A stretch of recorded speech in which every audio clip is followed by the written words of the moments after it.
First of all, see Tuesday nights. I never liked coming down. I don't know why. It was probably laziness. But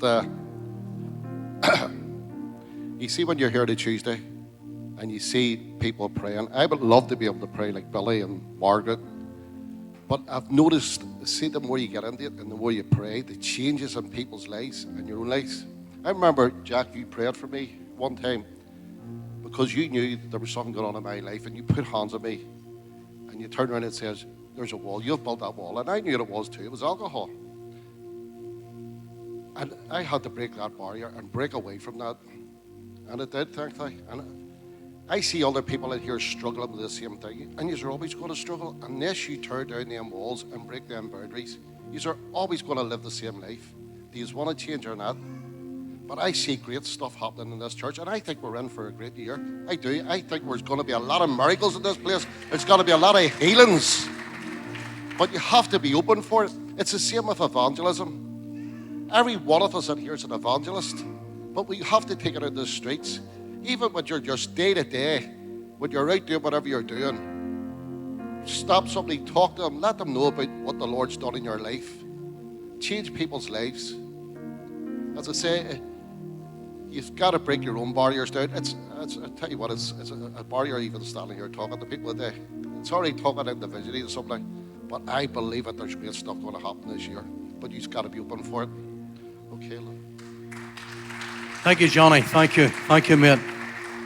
And yeah, the point you're making there is that we need to pull the barriers down. Now remember, and this has only ever happened in all my 40 plus years of ministry, this only ever happened once, that someone came to the front of a prayer line and asked me to pray for them. And I refused to pray for them. I told them no. And the reason was that the person had come forward and asked for prayer that they would stop smoking.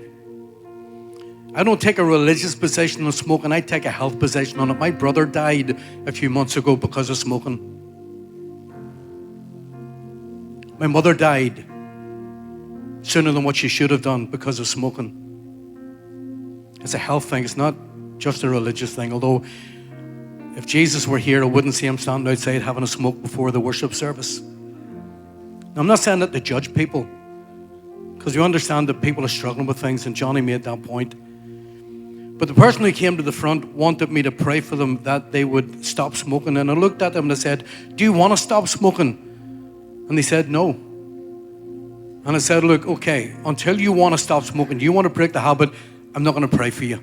And I sent the person back to his seat. And it was about 2 or 3 weeks later, the person had the cigarettes on the platform of the church, jumping on them.